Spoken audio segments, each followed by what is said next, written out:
आदाब नाज़रीन, आप देख रहे हैं जी सलाम। आपके साथ मैं हूं शबनम हसन। बुलेटिन में खबरों पर बात करेंगे। लोकसभा स्पीकर ओम बिरला ने आज श्रीनगर में पंचायती राज को बाख्तियार बनाने के लिए पार्लियामानी आउटरीच प्रोग्राम का इफ्तिताह किया। इफ्तिताही तकरीब में LG Manoj Sinha, national conference के सदर Farooq Abdullah, BJP leader doctor Nirmal Singh और 100 से ज्यादा पंचायती राज के नुमाइंदों ने शिरकत की। इसके अलावा बहुत से नुमाइंदों ने ऑनलाइन भी इस प्रोग्राम में शिरकत की। ये अपनी नवयत का पहला प्रोग्राम है जिसका मकसद ग्रास रूट में जमहूरी इदारों को मजबूत और मुस्तहकम करना है। पंचायती नुमाइंदों ने इस तरह के प्रोग्राम का खैर मकदम करते हुए कहा है कि जमहूरी इदारों की मजबूती से अब देही इलाकों की तस्वीरें भी बदल रही हैं। वहीं BJP leader doctor Nirmal Singh ने कहा कि इस तरह के प्रोग्राम से आवामी नुमाइंदों को एक दूसरे से मुलाकात करने और आवामी मसाइल को समझने में मदद मिलेगी।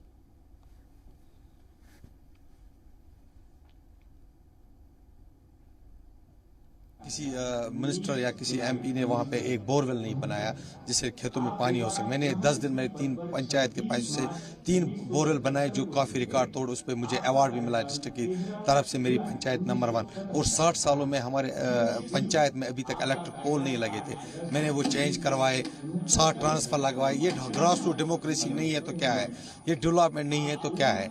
तो मैं चाहता हूँ कि हमें इससे ज़्यादा एम्पावर किया जाए।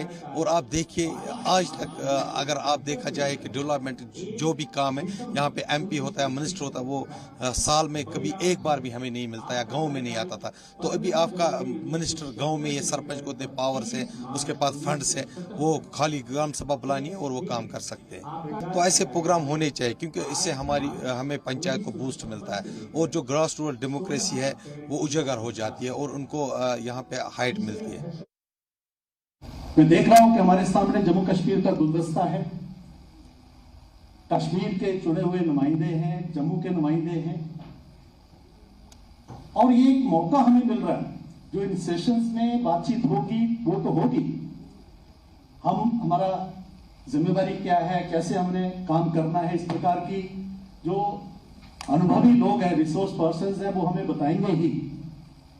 लेकिन जो आपस में इंटरेक्शन होगा, कश्मीर के जो नुमाइंदे आपस में मिलेंगे, आपस में बातचीत होगी, और यहां तक कि कश्मीर के अलग अलग जिलों के लोग, जम्मू के अलग के जिलों के लोग आपस में जब वो लोग मिलेंगे, और ये जो संवाद है, इस संवाद की मुझे लगता है कि जम्मू कश्मीर के लिए बहुत ही बड़ी आवश्यकता है। तो ये कार्यक्रम उसके लिए मील का पत्थर बनेगा, ये मुझे पूरा विश्वास है। अगली खबर का रुख करते हैं। पार्लियामानी आउटरीच प्रोग्राम के बाद लोकसभा स्पीकर ओम बिरला से सहाफियों के बातचीत के दौरान भी इस प्रोग्राम की अहमियत, गर्ज और गायत पर तफसीली रोशनी डाली गई। उन्होंने कहा है कि मुल्क की सबसे निचली पंचायत के मसाइल पर मुल्क के आला पंचायत में चर्चा हो सके, इस लिहाज से इस तरह के प्रोग्राम काफी मुफीद साबित होंगे। जम्मू कश्मीर में पंचायती इंतखाब के इनेकाद के लिए एलजी इंतजामिया को मुबारकबाद देते हुए लोकसभा स्पीकर ने कहा है कि इस अमल से जमहूरी इदारों को मजबूती मिली है और इसके जरिए जहां आवाम से बराह रास्त राब्ता कायम हो रहा है, वहीं इससे उनके बुनियादी मसाइल हल करने में भी आसानी होगी। उन्होंने मजीद कहा कि जम्मू कश्मीर तरक्की और खुशहाली की राह पर गामजन हो, इसके लिए जरूरी है कि इंतजामिया और पंचायती इदारों में बेहतर तालमेल हो ताकि आम लोगों तक इसका फायदा पहुंच सके।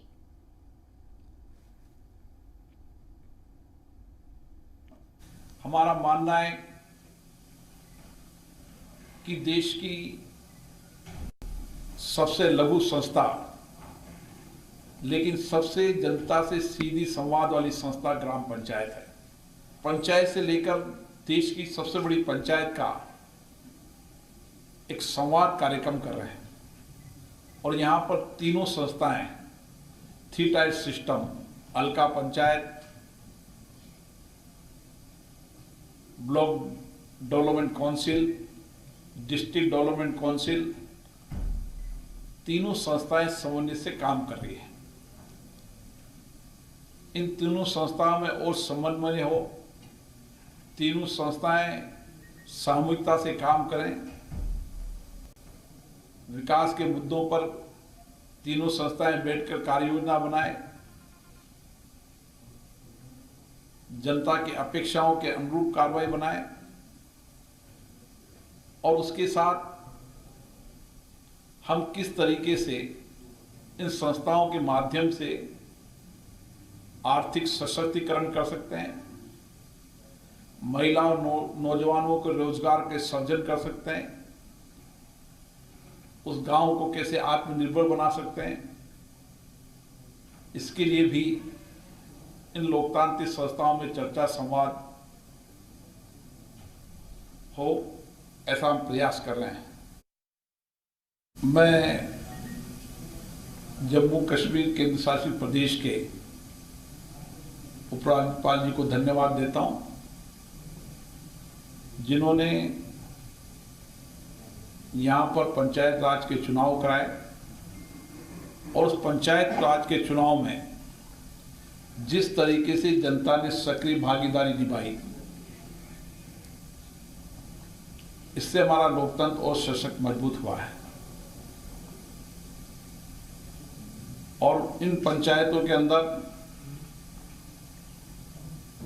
जनता से सीधा संवाद भी हो रहा है, चर्चा भी हो रही है और व्यापक रूप से बजट आवंटन भी हुआ है। ये डीडीसी के चुनाव पहली बार यहां पर हुए, इसलिए ये संस्थाएं अपने अपनी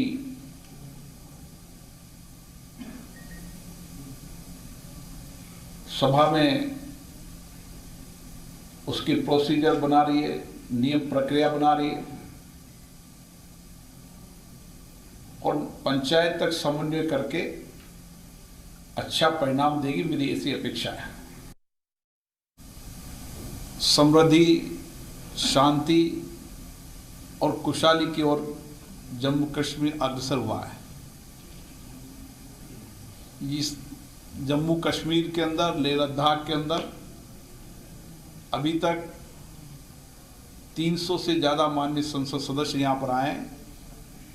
उन्होंने जनता से चर्चा की है, स्टेक होल्डर से चर्चा की है, कई संस्थाओं से चर्चा की है, ताकि जम्मू कश्मीर का और विकास हो सके और उसी के साथ यहाँ की पंचायत राज संस्थाओं में एक विश्वास जगा है, भरोसा जगा है, लोगों की आकांक्षाएं बढ़ी है, अपेक्षाएं बढ़ी है और यहाँ की पंचायत राज संस्थाएं उन आकांक्षा अपेक्षाओं के माध्यम से पूरा काम करने जा रही है। मेरी सभी पंचायत प्रतिनिधियों से चर्चा हुई। मुझे आशा है आने वाले समय के अंदर जनता की सक्रिय भागीदारी से ये पंचायत राज संस्थाएं और सशक्त होगी, मजबूत होगी, जनता के प्रति जवाबदेह होगी और एक पारदर्शिता के साथ काम कर वहाँ के लोगों को जहाँ अभावों को दूर करने का काम भी करेगी, वहाँ पर गांव को आत्मनिर्भर बनाने के लिए भी बेहतरीन काम करेगी। पार्लियामानी रसाई प्रोग्राम से नेशनल कॉन्फ्रेंस के सदर फारूक अब्दुल्ला ने भी खिताब किया। प्रोग्राम से खिताब के दौरान एनसी सदर ने कबूल किया कि 2018 में पंचायती इंतखाब में शिरकत न करने का फैसला गलत था। वाज़ेह हो कि पंचायती इंतखाब के अलावा एनसी ने बीडीसी इंतखाब का भी बायकाट किया था। इस मौके पर फारूक अब्दुल्ला ने एलजी इंतजामिया पर जोर दिया कि पंचायती नुमाइंदों को पूरी तरह तहफ्फुज़ फराहम कराया जाए। उन्होंने कहा कि जो लोग मुल्क की यकजहती और सालमियत के साथ खड़े हैं, उनकी हिफाजत का पुख्ता इंतजाम होना चाहिए। एनसी सदर ने मुंतखब नुमाइंदों पर जोर दिया कि अवाम की खिदमत ये सोचकर करें कि उन्हें दूसरी दुनिया में भी अपने अमल की जवाबदेही करनी है। उन्होंने ये भी कहा कि हिंदुस्तान का सियासी नजरिया कसरत में वहदत का है और हर हाल में इसकी हिफाजत की जानी चाहिए। India is a diverse nation. I am from Kashmir. मेरे में और मद्रासी में या जिसको आप चेन्नई कहते हैं क्या कॉमन है?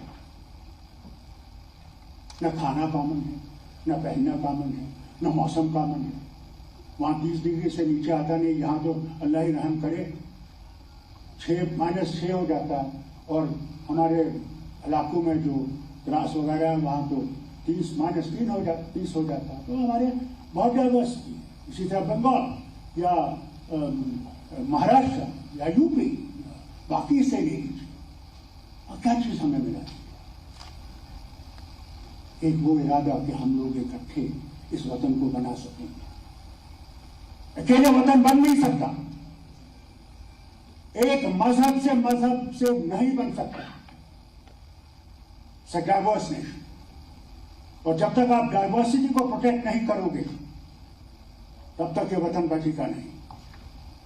मजहब नहीं सिखाता आपस में बैर रखना, हिंदी है हम वतन है, हिंदुस्तान हमारा, मगर उसके लिए कुर्बानी भी देनी है,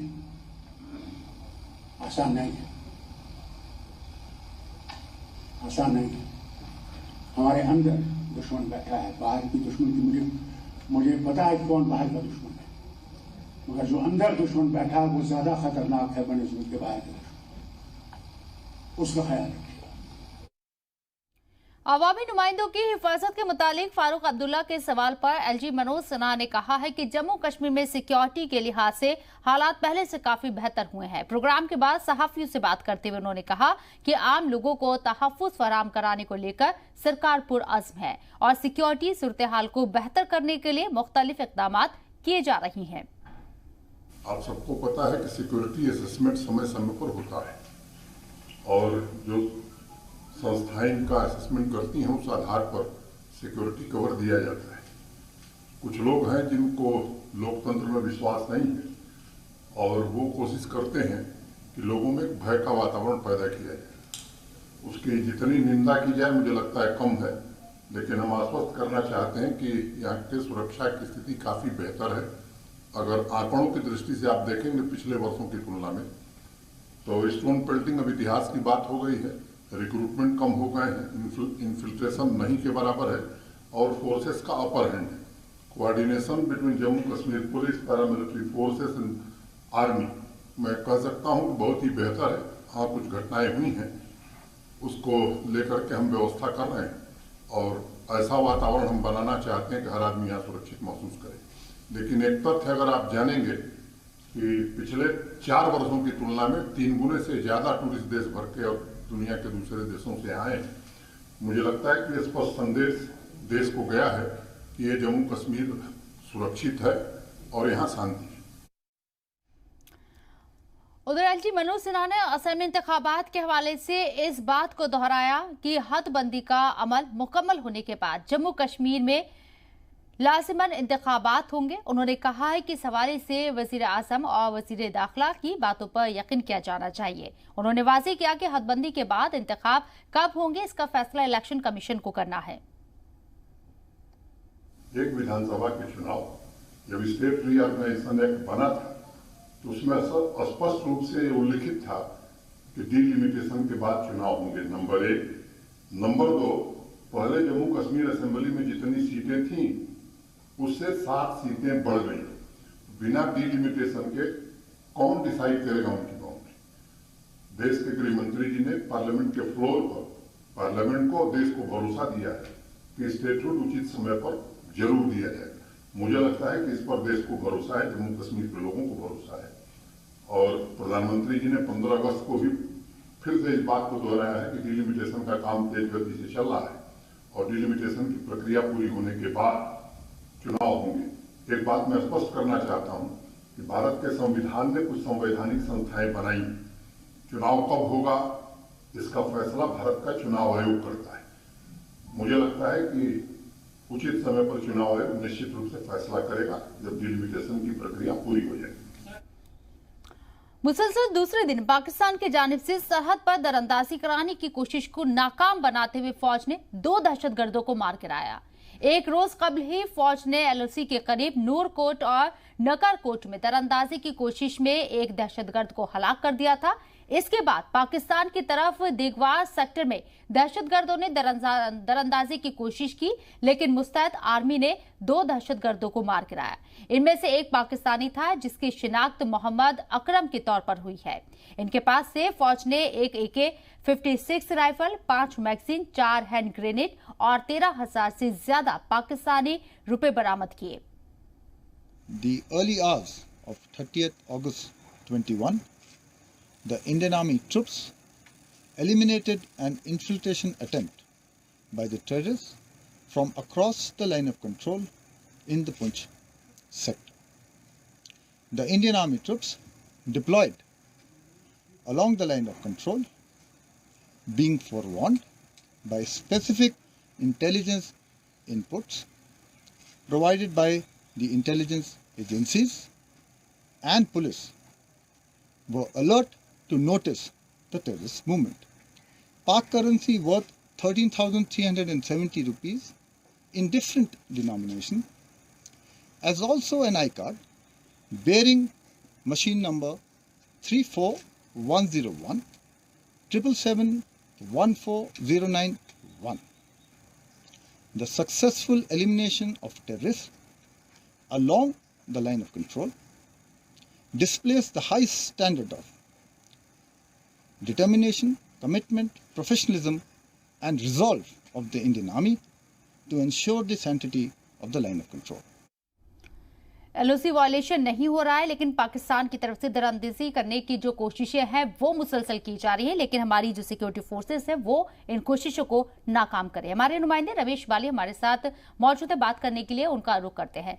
रमेश, जिस तरीके से दरअंदाजी की कोशिशें हो रही हैं, सीज फायर वायलेशन तो नहीं हो रहा है, लेकिन पाकिस्तान अपनी हरकतों से बाज नहीं आ रहा है।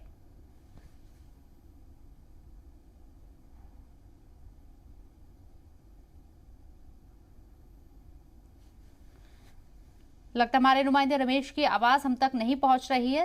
एक बार फिर कोशिश करेंगे राब्ता कायम करने की। एक बार पूरी खबर आपको फिर से बता देते हैं। पाकिस्तान की जानिब से सरहद पर दरअंदाजी कराने की कोशिश को यहां नाकाम बनाते हुए फौज ने 2 दहशतगर्दों को मार गिराया। एक रोज कबल ही फौज ने एलओसी के करीब नूरकोट और नकरकोट में दरअंदाजी की कोशिश में एक दहशतगर्द को हलाक कर दिया था। इसके बाद पाकिस्तान की तरफ दिगवार सेक्टर में दहशतगर्दों ने दरअंदाजी की कोशिश की, लेकिन मुस्तैद आर्मी ने 2 दहशतगर्दों को मार गिराया है। इनमें से एक पाकिस्तानी था। और रमेश, हमारे नुमाइंदे एक बार फिर से हमारे साथ लाइव मौजूद है। रमेश, 2 दहशतगर्दों को तो हलाक कर दिया गया है, लेकिन जो एक दहशतगर्द है वो पाकिस्तानी बताया जा रहा है। जी बिल्कुल, आपको बता दें कि एक तरफ पाकिस्तान की तरफ से दुनिया में यह कहा जाता है कि हम आतंकवाद के खिलाफ हैं, और दूसरी तरफ पाकिस्तान की तरफ से लगातार इस तरीके की नापाक हरकत जारी है। पिछले अगर हम बात करेंगे पुंछ जिले की, तो पिछले 8 महीनों से यहाँ पे युद्ध विराम है, लेकिन उसके बावजूद पाकिस्तान इस तरीके की नापाक हरकत करती है। कल से लगातार पाकिस्तान की तरफ से जो घुसपैठ करवाने की कोशिश की गई थी, लेकिन भारतीय सेना ऑल आउट थी और उन्होंने जो पाकिस्तान के 2 दहशतगर्दों को मार गिराया, और दोनों ही पाकिस्तानी बताए जाते हैं, जिनमें एक की बॉडी तो भारतीय सेना ने रिकवर कर लिया और दूसरी जो उसकी बॉडी है बिल्कुल एलओसी के ऊपर पड़ी है, और जब भी भारतीय फौज उसको उठाना जाती है पाकिस्तान की तरफ से गोलीबारी हो जाती है। अगर हम बात करें तो इसके पास से काफी जो सामान मिला है वो सारा पाकिस्तान का सामान है। इसका आइडेंटिटी कार्ड है और जो वेपन भी हैं वो भी पाकिस्तान मेड हैं। इससे यही लगता है कि पाकिस्तान अपनी चाल से कभी भी जो बाज नहीं आएगा। लगातार इस तरीके की हरकत जारी रहती है, और अगर हम बात करें युद्ध विराम तो है, लेकिन उसके बावजूद पाकिस्तान की नापाक हरकत लगातार है, चाहे वो ड्रोन के जरिए यहाँ पे हथियार भेजने या ड्रोन के जरिए अटैक करना, और इस तरीके की हरकत पाकिस्तान की तरफ से लगातार हो रही है। अगर हम बात करें तो पिछले जो सूत्रों के मुताबिक खबर आ रही है, पाकिस्तान के कई इलाके हैं जो पीओके में पड़ते हैं, जैसे हजीरा है, कोटली है, बाग है, उसमें कई अंत की जो कैंप है वो एक्टिव हो चुके हैं, और 20 से ज्यादा ऐसे लॉन्चिंग पैड जो एक्टिव हो गए हैं, जिससे आने वाले दिनों में पाकिस्तान ने फिर कोशिश करनी है यहाँ पे घुसपैठ करवाने की। लेकिन भारतीय सेना दहशतगर्द को हलाक किया गया और उसके पास से उसकी शिनाख्त यहाँ पाकिस्तानी सिटीजन के तौर पर हुई है, जिसका नाम मोहम्मद अकरम बताया जा रहा है। जो सबूत अभी आर्मी के पास है, कहा जा रहा है जो सबूत जो मिले उसके बेस पर कि ये पाकिस्तानी है। इसको लेकर क्या इंडियन आर्मी पाकिस्तान आर्मी के साथ काउंटर बातचीत कर सकती है इस बिहाफ पर? जी बिल्कुल, जो उसके पास से मिले हैं उसका आइडेंटिटी कार्ड है वो भी पाकिस्तान है, और उसका जो पैन कार्ड जो भी मिला है सामान वो सारा पाकिस्तान की है। और अब जो इनकी मीटिंग होती है जो पॉइंट पे, उस पे ये इशू उठाया जाएगा, क्योंकि पाकिस्तान तो कहता है कि हमारे वो नागरिक नहीं है। अगर पाकिस्तान का नागरिक नहीं है तो उसके पास से वो आइडेंटिटी कार्ड कहाँ से निकला? तो वो आइडेंटिटी कार्ड तो पाकिस्तान का बना। और सबसे बड़ी बात है जो उसके अलावा भी जो वेपन है, वेपन भी पाकिस्तान मेड है। तो इससे यही लगता है पाकिस्तान की तरफ से ही उसको भेजा गया है। अभी जो बारिश के दिनों में लगातार पाकिस्तान की इस तरीके की हरकत रहती है। चलिए रमेश, बहुत बहुत शुक्रिया आपका तमाम जानकारी हम तक पहुंचाने के लिए। अगली खबर का रुख करते हैं। मरकजी वजीर दाखिला अमित शाह ने आज जम्मू कश्मीर में सनाती तरक्की के लिए कायम किए जाने वाले यूनिट के रजिस्ट्रेशन से मुतालिक एक वेब पोर्टल का वीडियो कॉन्फ्रेंसिंग के जरिए इफ्तिताह किया। ये सनाती unit new central sector scheme 2021 के तहत कायम होगी। इस मौके पर वजीर सनात पीयूष गोयल और काबीना वजीर डॉक्टर जितेंद्र सिंह भी मौजूद थे।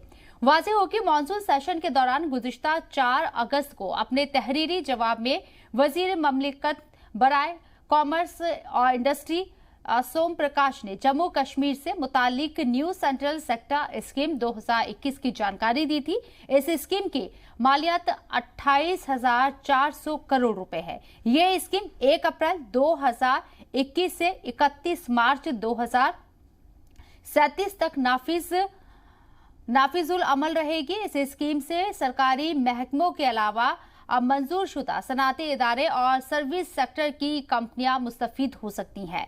इस स्कीम के जरिए capital investment incentive, capital interest subvention, GST linked incentive और वर्किंग कैपिटल इंटरेस्ट सबवेंशन की मरात हासिल होगी। इस स्कीम के जरिए रोजगार के नए मौके पैदा होने के साथ ही जम्मू कश्मीर में सयाहत को फरोग मिलेगा। ये नई जो औद्योगिक नीति केंद्रीय क्षेत्र योजना जिसका आज इंटरेक्टिव पोर्टल लॉन्च होने जा रहा है, मुझे पूरा भरोसा है कि अभी बताते थे कि ये 24,000 करोड़ की लाभ इससे उद्योग जगत को मिलेंगे। इसको जिस प्रकार से बनाया गया है, विशेषकर उद्योग विभाग के सभी अधिकारी और सभी नीति निर्धारक लोगों ने इसकी बहुत बारीकी से छोटी छोटी चीजों को चर्चा कर आगे बढ़ाया है। और मैं मानता हूं कि नरेंद्र मोदी जी ने जम्मू कश्मीर की जनता को जो वादा किया था, वो वादा पूरा करने के लिए आज एक बहुत बड़ा मील का पत्थर हम आगे बढ़ा रहे हैं। कश्मीर को देश के साथ जब जोड़ा तो साथ में कश्मीर को पूरी तरीके से देश के साथ सम्मिलित करना चाहिए। मेरा सौभाग्य है कि जो श्यामा प्रसाद मुखर्जी जी ने अपना जीवन बलिदान जिस कश्मीर के लिए दिया था, और श्यामा प्रसाद जी देश के प्रथम उद्योग मंत्री थे। माननीय प्रधानमंत्री जी ने मुझे वो दायित्व दिया है और उसी के फलस्वरूप माननीय गृह मंत्री जी के नेतृत्व में कश्मीर को एक ऐतिहासिक उद्योग पॉलिसी, जो कभी किसी ने सोची नहीं थी कि कश्मीर का विकास इतना बड़ा छलांग ले सके, ऐसी पॉलिसी बनाने का काम लिया गया। और आज उसको बड़ा सरल बनाने के लिए, पारदर्शी बनाने के लिए, जनता को, उद्योग को एक सरल तरीके से इसके लाभ लेने के लिए उसका ऑनलाइन पोर्टल शुरू करने का कार्यक्रम किया जा रहा है। और खबर तफसील से, श्रीनगर में नेशनल कॉन्फ्रेंस की जानिब से एक मीटिंग का इनेकाद किया गया, जिसकी सदारत पार्टी के जनरल सेक्रेटरी अली मोहम्मद सागर ने की। मीटिंग में सभी हलकों के सरबराह, ब्लॉक प्रेसिडेंट और सेक्रेटरीज ने शिरकत की। साथ ही श्रीनगर के सदर ने भी हिस्सा लिया। मीटिंग में पार्टी के जनरल सेक्रेटरी अली मोहम्मद सागर ने सभी पार्टी के लीडरान से लोगों की परेशानी दूर करने और उनकी मदद करने पर जोर दिया और मजीद कहा कि आवाम की आवाज बनकर उनकी परेशानियां हुकूमत तक पहुंचाई जाए। इसके अलावा पार्टी को मजबूत बनाने को लेकर भी तबादला ख्याल किया गया।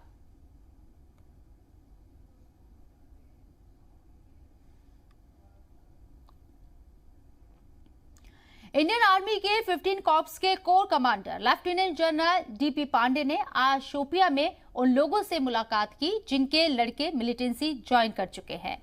इस मौके पर कोर कमांडर ने इन लोगों पर जोर दिया कि नौजवानों को मिलिटेंसी तर्क करने के लिए हर मुमकिन कोशिश करें। उन्होंने लोगों को यकीन दिलाया कि इंतहा पसंदों के बहकावे में आकर मिलिटेंसी ज्वाइन कर चुके नौजवानों को मेन स्ट्रीम में लाने के लिए इंडियन आर्मी उनकी हर तरह से मदद करने के लिए तैयार है। उन्होंने कहा कि भटके हुए नौजवानों को मेन स्ट्रीम में लाना इंडियन आर्मी की अवलीन तरजीह है। वो एक बाप की हैसियत से बोल रहा हूँ। अच्छा, ठीक है, मेरा भी बच्चा है, मैं नहीं चाहूँगा कि मेरा बेटा जो है किसी गलत रास्ते में, मैं भी चाहूँगा मैं अपने पोते की शक्ल दूँ। ठीक है, आपके पास में 7 बच्चे होंगे, 8 होंगे, आप ये नहीं कह सकते कि मेरा एक बच्चा यहाँ पे निकल जाए, वो मर जाए। ठीक है, हर बच्चा अजीज है, मुझे यकीन है आपको हर बच्चा अजीज है। आपसे ये रिक्वेस्ट है और आपके थ्रू आपके बच्चों से रिक्वेस्ट है, आ जाओ साथ मिलकर के देश बनाएंगे कश्मीर को। आप देख लो चारों तरफ बर्बादी है, कहीं भी गन उठाने के बाद में कहीं खुशहाली हो परिवार में, देश के अंदर, आप मेरे को उस जगह का नाम बता दो। आप सब पढ़ते हो ना, न्यूज़ देखते हो, सब समझते हो, मैं इशारा नहीं करना चाहता कुछ, मैं आपसे वही दिखाना चाहता हूँ कि वो देखिए जिस जगह पे लोगों ने गन छोड़ दिया, वापस आ गए, उधर खुशहाली खुशहाली। बाकी आपकी इससे कबल 15 कॉर्प्स के कोर कमांडर डीपी पांडे ने बटपुरा शोपिया में इंडियन आर्मी की जानिब से मुनक्किद जश्न जुनूब स्पोर्ट्स फेस्टिवल में बतौर मेहमान खुसूसी शिरकत की। इस मौके पर जनूबी कश्मीर में सबसे ऊंचा तिरंगा भी फहराया गया। कौमी परचम की ऊंचाई 111 फीट है। मकामी नौजवानों को खेल सरगर्मियों से जोड़ने के लिए इस प्रोग्राम का एहतमाम किया गया था। वाज़ेह हो कि जनूबी कश्मीर के अजला मिलिटेंसी से सबसे ज्यादा मुतासिर रहे हैं। इस तरह के प्रोग्राम के जरिए नौजवानों को खेल सरगर्मियों में शामिल होने की तरगीब मिलती है। जश्न जुनूब में बड़ी तादाद में खिलाड़ियों ने शिरकत की। ट्रैक एंड फील्ड के अलावा स्पोर्ट्स फेस्टिवल में दूसरे खेलों के मुकाबलों का भी एहतमाम किया गया। इस मौके पर मार्शल आर्ट के खिलाड़ियों ने भी अपनी सलाहियत का मुजाहिरा किया। इस मौके पर मकामी नौजवानों ने कल्चरल प्रोग्राम भी पेश किए। प्रोग्राम में आईजीपी कश्मीर विजय कुमार और क्रिकेटर परवेज रसूल ने भी शिरकत की। परवेज रसूल ने कहा कि जम्मू कश्मीर में सलाहियत की कमी नहीं है, जरूरत है कि उन्हें बुनियादी सहूलियत फराहम कराई जाए।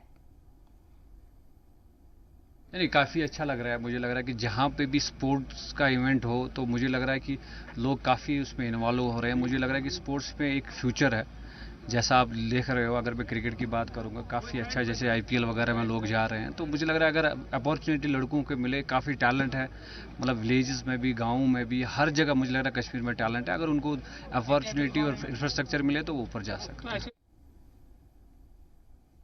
आज जनूबी कश्मीर के जिला शोपियान के बटपोरा स्टेडियम में जश्न जुनूब का इनेकाद किया जा रहा है और ये पहला ऐसा जश्न है जो जनूबी कश्मीर में मनाया जा रहा है जिसमें काफ़ी तादाद जो प्लेयर्स हैं, जो यंगस्टर्स हैं, उन्होंने पार्टिसिपेट किया। बिल्कुल आप देख सकते हो कि कितने सारे बच्चे इस जश्न में अपने आप को एंजॉय कर रहे हैं और कितने सारे लोग वो भी जनूबी कश्मीर के जिला शोपियान में आर्मी की जानिब से इस प्रोग्राम में शिरकत कर रहे हैं। फिलहाल ये जश्न की अगर मैं बात करता हूँ, जनूबी कश्मीर का पहला ऐसा जश्न है जो आज जनूबी कश्मीर के जिला शोपियान में मनाया जा रहा है। मैं आपको ये भी बता दूं कि जनूबी कश्मीर का जिला शोपियान मिलिटेंसी से सबसे ज़्यादा हिट हुआ था और यहाँ पे इस तरीके का जश्न होना एक संदेश है कि जनूबी कश्मीर के जिला शोपियान में भी अब हालात जो है सुधर रहे हैं और यहाँ का जो यंगस्टर हैं वो भी अब स्पोर्ट्स और दीगर एक्टिविटीज़ में अपनी शमूलियत कर सकते हैं। सबसे बड़ा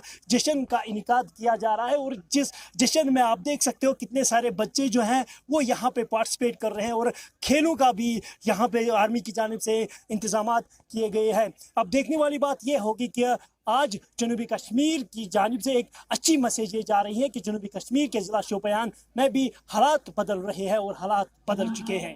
जी मीडिया के लिए मैं दाऊद शोपियान। और अब बात करेंगे कठुआ जिले के लखनपुर की, जहां आज सुबह पुलिस ने एक अफगानी नौजवान को गिरफ्तार किया है। मज़कूरा नौजवान को कोरोना टेस्ट सेंटर के करीब गिरफ्तार किया गया। अफगानी नौजवान की शिनाख्त उसके पासपोर्ट से हुई और उसके पास से अफगानी और इंडियन करेंसी के अलावा एक मोबाइल फोन भी बरामद किया गया। एसएसपी आरसी कोतवाल के मुताबिक पूछताछ के दौरान नौजवान ने बताया कि वो अपने भाई के इलाज के सिलसिले में हिंदुस्तान आया है। एसएसपी ने बताया कि इसकी जांच की जा रही है कि वो जम्मू कश्मीर कैसे पहुंचा और उसके यहां आने का मकसद क्या है। One boy from Kabul has been apprehended by a police Naka party at Lakhanpur today morning around 6:30 to 7 o'clock. And preliminary investigation has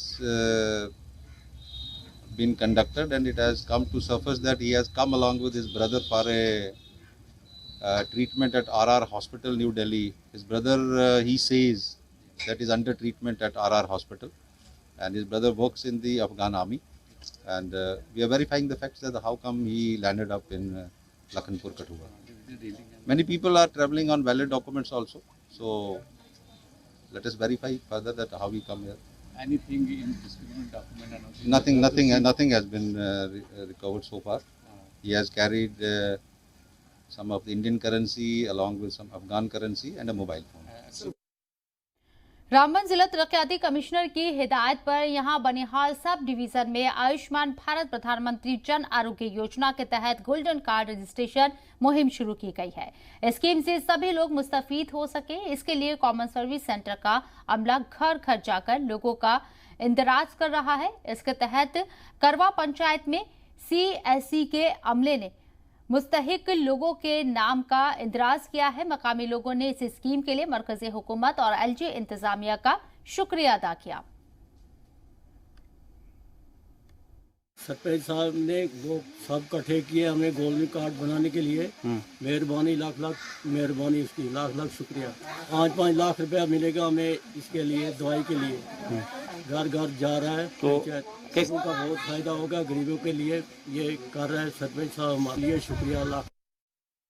हमारी पंचायत पड़ती है 60 साल तक, मेरे 9 वार्ड है, बहुत बड़ी पंचायत है। तो आज मैं रात को डी साहब से बानियाल में मिला तो मैंने उनसे रिक्वेस्ट की कि मुझे टीम भेज दो, जो मैं ये गोल्डन कार्ड जो गवर्नमेंट स्कीम जो मोदी साहब ने स्कीम निकाली है गरीबों के लिए, तो मैं ये कंप्लीट करूँगा। तो DC साहब ने रात को ही सपोर्ट मुझे दिया और इंश्योरेंस किया, रातों रात उसने टीम दे दी और आज मैं यहाँ हर घर में जाकर ये गोल्डन कार्ड बना रहा हूँ और 5 लाख तक इसकी स्कीम है। तो ये हर गरीब ने बनाना चाहिए। DC साहब, रामबन SDM बाना, DPO साहब और गवर्नमेंट का खास कर शुक्रिया अदा करता हूँ जिन्होंने ये स्कीम इन गरीबों के लिए बनाई। उधर राजौरी जिले के डांगरी ब्लॉक में BPL जुमरे में आने वाले लोगों को प्रधानमंत्री आवास योजना के तहत घर फराहम कराया गया। इस स्कीम से मुस्तफीद लोग ज्यादातर बालाई इलाकों के दूर दराज गांव के रहने वाले हैं, जो अभी तक कच्चे मकान में रहा करते थे। बारिश और सर्दी के दिनों में इन्हें खासी मुश्किलात का सामना करना पड़ता था। PM आवास योजना के तहत मिले पक्के मकान से इनकी परेशानियां खत्म होंगी। पक्का मकान मिलने पर लोगों ने मरकजी हुकूमत और LG इंतजामिया का शुक्रिया अदा किया। जो ये इन लोगों के पास पहले पैसे नहीं थे, गरीब लोग थे, इन लोगों के पास कच्चे मकान थे, जो ये पीछे देखो ना ऐसे थे। अब मोदी साहब ने थोड़ा हेल्प किया इन लोगों का, गवर्नमेंट ने बहुत शुक्रिया मानते हैं इस चीज़ का, उन्होंने बहुत अच्छा किया है। हमारे असरानू और राजौरी में गवर्नमेंट ने बहुत अच्छे मकान दिए हैं। ये लोग अभी अपने मकान 2-2 कमरे बना रहे हैं और कोई 4 बना रहा है, कोई 2 बना रहा है, बहुत अच्छा काम चल रहा है। हम कहना चाहते हैं कि मोदी सरकार का हम शुक्रिया अदा करते हैं। हमें 1,30,000 रुपया गवर्नमेंट की तरफ से मदद मिली है, तो बाकी हम अपना पैसा खर्च कर गए और मकान जो है 2 कमरे जो है वो पक्के बना लेते हैं। मोदी सरकार ने बहुत अच्छा किया हमारे गरीब लोगों के लिए। कच्चे मकानों में रहते थे तो इस सरकार ने बहुत गरीब लोगों के लिए सोचा है। जो कच्चे मकान है उनको पक्का बनाने के लिए हर आदमी को पैसा दे रहे हैं, ताकि गरीब आदमी भी पक्का मकान बना के उसमें गुजारा करे। दे रहे हैं, अच्छा कारोबार उनका चल रहा है, पक्के मकान दे रहे हैं हर एक को, इसलिए अच्छी बात है। हम गरीब लोग हैं बहुत ज़्यादा, इसलिए जो कुछ भी है अच्छा ही कर रहे हैं। मोदी सरकार ने किया हमारे साथ, पास जो किया मोदी सरकार ने किया, और तो पहले तो किसी ने किया नहीं आज तक, कोई किसी ने कोई काम हमारा काम नहीं किया था। कोई मोदी सरकार आई है तो उसमें ये 2-4 पौड़ियाँ नीचे ये भी बना दी है मेरे को रास्ते में। उधर जम्मू में पतंगबाजी की रिवायत काफी पुरानी है, खासकर रक्षाबंधन और जन्माष्टमी के मौके पर इसका काफी रिवाज है। पतंगबाजी के सबब हालिया दिनों में हुए हादसात के सबब इंतजामिया ने चाइनीज मांझों के इस्तेमाल पर पाबंदी लगा दी है। इसके रोकथाम के लिए JK पुलिस ने एक खास टीम तश्कील दी थी, जिसने नाका चेकिंग के दौरान एक शख्स को चीनी मांझे के 1000 से ज्यादा रोल के साथ गिरफ्तार किया। पुलिस ने उसकी तहवील से 1082 रोल बरामद किए हैं। पुलिस ने पतंगबाजी के शौकीन लोगों से चीनी मांझे के बजाय मकामी सतह पर बने मांझे का इस्तेमाल करने की अपील की।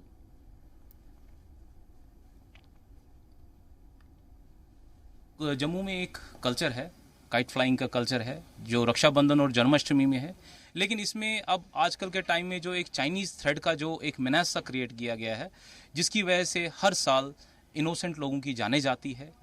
तो इसी का संज्ञान लेते हुए डिस्ट्रिक्ट एडमिनिस्ट्रेशन ने बहुत स्ट्रिक्ट एक्शन लेने की कोशिश की। हमने एक इंडिविजुअल जिसका नाम साहिल है, साहिल बहल, जो कि बख्शी नगर का रहने वाला है, सिटी होंडा व्हीकल में अपना जो ये चाइनीज़ रोल्स है सप्लाई देने जा रहा था। फर्दर डिस्क्लोजर पे हमारे ऑफिसर्स ने जब उसको इंट्रोगेट किया तो इसके फर्दर डिस्क्लोजर पे हमने एक पूरा गोडाउन, एक बहुत बड़ा गोडाउन जो इसका है, जो सप्लाई गोडाउन है, उसको हमने रिकवर किया। मरकजी हुकूमत की जानिब से पीएम आवास योजना के तहत गरीबों को रिहायशी मकान फराहम कराने का हदफ रखा गया है। इस हवाले से काफी काम हुआ है, लेकिन अभी भी बहुत से ऐसे मुस्तहिक अफराद हैं जिन्हें इस स्कीम से फायदा मिलने का इंतजार है। शोपिया के नौपुरा में एक बेवा और उसके यतीम बच्चे गुज़िश्ता कई सालों से खुले आसमान के नीचे रहने को मजबूर है। मज़कूरा खातून का शौहर 14 साल कबल नामालूम हमलावर की फायरिंग में हलाक हो गया था। गुज़िश्ता 14 सालों से मज़कूरा खातून मेहनत मजदूरी करके अपना और अपने बच्चों का पेट पाल रही है। आवास योजना के तहत उसने कई दफा जिला इंतजामिया से राब्ता किया। इसके अलावा उसने पंच और सरपंच से भी रजू किया, लेकिन अभी तक किसी ने उसकी मदद नहीं की। गाजियाबाद डेवलपमेंट इनिशिएटिव के चेयरमैन मुनव्वर ख्वाजा ने आज कुपवाड़ा जिले के मावेर इलाके में मुख्तलिफ गांवों का दौरा किया है। इस दौरान उन्होंने मकामी लोगों से मुलाकात की और इलाकाई मसाइल और शिकायतें सुनी। मावेर के अलावा उन्होंने बटा गुंड का भी दौरा किया है, जहां लोगों ने पुल की मरम्मत का मुतालबा किया। वाज़ेह हो गई गुज़िश्ता माह आए सैलाब में पुल को काफी नुकसान पहुंचा था, जिसके बाद डीडीसी और बीडीसी मेंबरान के अलावा सीनियर अहलकार पुल का मुआयना कर चुके हैं, ताहम अभी तक इसकी मरम्मत नहीं की जा सकी है।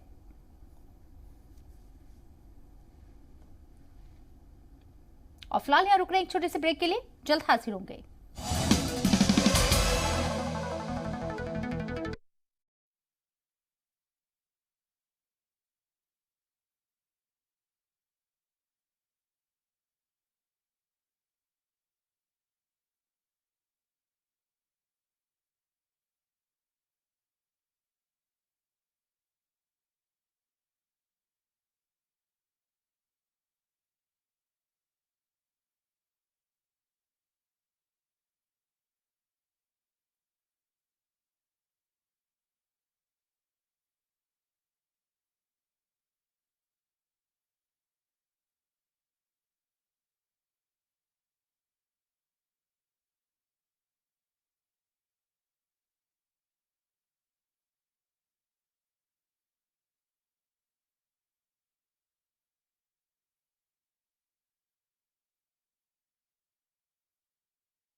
तनमर्ग जिले की खाईपुरा जाने वाली सड़क पूरी तरीके से बदहाल है। ये रोड बारामूला को जोड़ता है। इलाकाई लोगों को इसकी वजह से परेशानियों का सामना करना पड़ता है। रोड की खस्ताहाली की वजह से सबसे ज्यादा परेशानी तंगमर्ग अस्पताल जाने वाले मरीजों को होती है। 3 साल से यहाँ के लोग इससे जूझ रहे हैं, लेकिन अभी तक इंतजामिया की तरफ से कोई मदद नहीं मिली। मकामी लोगों ने एलजी इंतजामिया से मुदाखलत की अपील करते हुए जल्द अज जल्द सड़क तामीर का मुतालबा किया। आपका कैमरा खुद दिखा रहा है, सच्चाई तो खुद दिखा रहा है।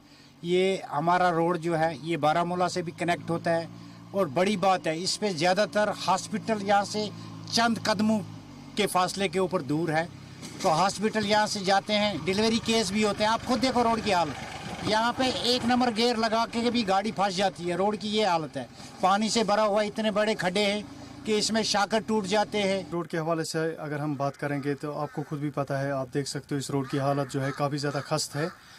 तो यहाँ पे अगर हमारे साथ कोई बीमार होता है तो हमें काफ़ी ज़्यादा मुश्किलात का सामना करना पड़ता है ताकि हम उसे हॉस्पिटल पहुँचाएँ। तो मुतालिका जो गवर्नमेंट इंतज़ामिया है, हम उससे अपील करते हैं, दरख्वास्त करते हैं कि इस रोड की तरफ कोई तवज्जो दी जाए। ये रोड जितना भी है पूरा खस्त हो चुका है। आप जैसे देख रहे हो ये रोड जितना भी है पूरा खस्त हो चुका है।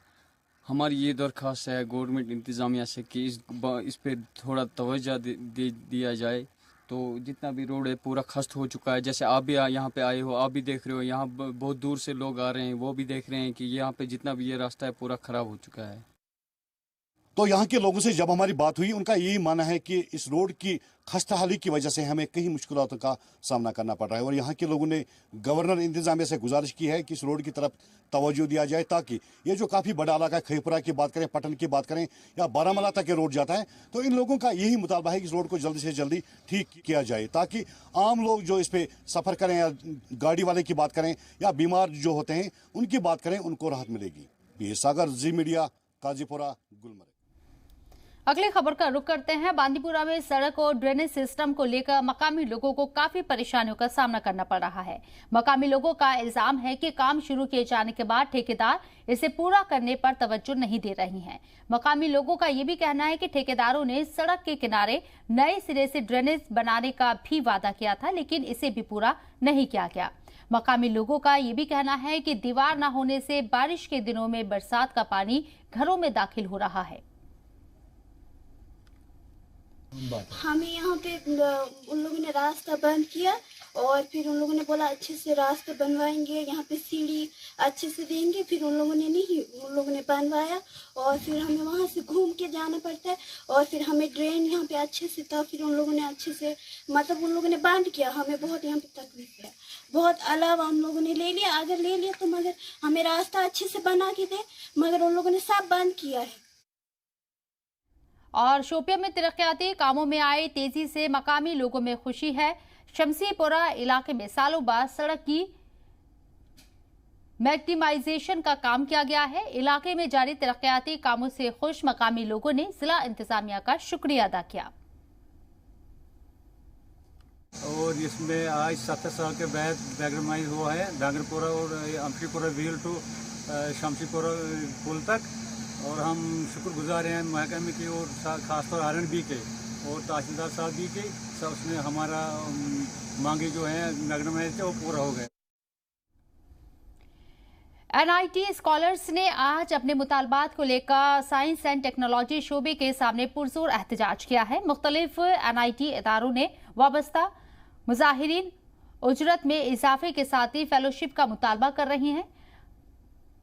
मुजाहिरीन का कहना है कि यूनिवर्सिटी इंतजामिया ने अगर उनके मुतालबात तस्लीम नहीं किए तो वो अपनी मांगों को लेकर HRD मिनिस्ट्री से राब्ता करेंगे। सारे स्कॉलर जमा हुए हैं, तमाम डिपार्टमेंट्स के एनालिस्ट श्रीनगर में जो भी रिसर्च स्कॉलर काम कर रहे हैं, हम यहाँ पे जमा हुए हैं। हमारा मसला यह है कि हमारी जो फेलोशिप है वो वक्त पर रिलीज नहीं होती है। हमें 3 महीना 4 महीना 5 महीना ये वेट करवाते हैं, फिर हमें रिप्रेजेंटेशन लेके जानी पड़ती है, हमें रिप्रेजेंटेशन मिनिस्ट्री को देनी पड़ती है, हमें रिप्रेजेंटेशन तमाम मिनिस्ट्रीज को देनी पड़ती है, डायरेक्टर्स को देनी पड़ती है, तब जाके हमें हमारी सुनवाई होती है और हमारी फेलोशिप जो है रिलीज हो जाती है, जिससे हमें बार बार जो है परेशानी ना हो और हमारी जो फेलोशिप है, मंथली फेलोशिप है, वो वक्त पर रिलीज हो और हमें बार बार सड़क पे ना आना पड़े। हमारा इशू ये है कि हमारी फेलोशिप पिछले 4-5 मंथ से रिलीज नहीं हुई है, जिसकी वजह से सारे स्कॉलर्स जो है वो बहुत सफर कर रहे हैं।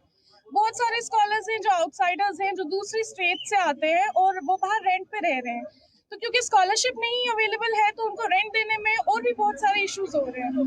हम सबसे ये रिक्वेस्ट करते हैं कि प्लीज हमारी स्कॉलरशिप जो है वो जल्द से जल्द रिलीज कर दीजिए।